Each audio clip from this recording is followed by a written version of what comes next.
আমরা লক্ষ্য করেছি এই কয়েকদিন ধরে চাঁপাইনবাবগঞ্জের এলাকায় বিএসএফ তাদের ফসলের আবাদ কেটে ফেলছে, আম গাছ কেটে ফেলছে, এমনকি এক প্রকার গ্যাস তারা নিয়ে এসে এই বাংলাদেশের মানুষের উপর গ্যাস ছড়াচ্ছে যাতে করে বাংলাদেশের মানুষের প্রাণ চলে যায়।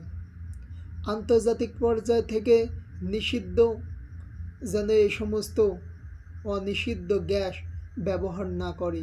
বাংলাদেশের সবচাইতে চূড়ান্ত দুশ্মন, বাংলাদেশের সবচাইতে চূড়ান্ত শত্রু, বাংলাদেশের সবচাইতে ভয়ঙ্কর শত্রু হলো ভারত। পৃথিবী সাক্ষী, সারা পৃথিবীর মানুষ দেখেছে মুসলমানদের কলিজায় তারা আগুন ধরিয়ে দিয়েছে।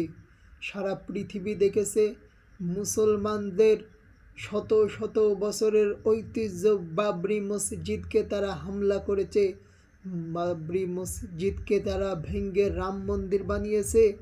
এই পৃথিবীতে বাংলাদেশের সবচাইতে বড় দুশ্মন হলো ইন্ডিয়া। তারা এই বাংলার জমিনকে তারা ইতিহাসের পাতা থেকে মুছে ফেলে এই বাংলার জমিনকে টুকরো টুকরো করে এই বাংলার জমিনে হিন্দুত্ববাদী প্রতিষ্ঠিত করতে চায়। আমরা লক্ষ্য করেছি তারা কিছুদিন পর পর বাংলাদেশের উপর আক্রমণ চালায়। আমরা লক্ষ্য করেছি এই কয়েকদিন ধরে চাঁপাইনবাবগঞ্জের এলাকায় বিএসএফ তাদের ফসলের আবাদ কেটে ফেলছে, আম গাছ কেটে ফেলছে, এমনকি এক প্রকার গ্যাস তারা নিয়ে এসে এই বাংলাদেশের মানুষের উপর গ্যাস ছড়াচ্ছে যাতে করে বাংলাদেশের মানুষের প্রাণ চলে যায়।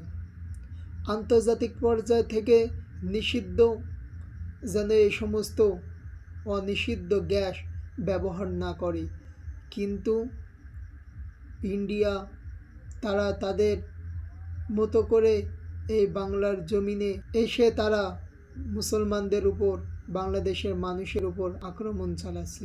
বাংলাদেশের সবচাইতে চূড়ান্ত দুশ্মন, বাংলাদেশের সবচাইতে চূড়ান্ত শত্রু, বাংলাদেশের সবচাইতে ভয়ঙ্কর শত্রু হলো ভারত। পৃথিবী সাক্ষী, সারা পৃথিবীর মানুষ দেখেছে মুসলমানদের কলিজায় তারা আগুন ধরিয়ে দিয়েছে। সারা পৃথিবী দেখেছে মুসলমানদের শত শত বছরের ঐতিহ্য বাবরি মসজিদকে তারা হামলা করেছে, বাবরি মসজিদকে তারা ভেঙে রাম মন্দির বানিয়েছে। তারা বাংলাদেশের মুসলমানদের উপর জুলুম করছে। শুধু তাই নয়, তিনাদের রাজ্যে, তিনাদের দেশে মুসলমানদেরকে গরুর গোশত খাওয়ার জন্য তাদেরকে হত্যাও পর্যন্ত করে ফেলে। বাংলাদেশের চূড়ান্ত দুশ্মন, চূড়ান্ত শত্রু হলো এই ভারত। তারা শত শত বছরের বাবরি মসজিদকে তারা ভেঙে বাবরি মসজিদকে তারা রাম মন্দির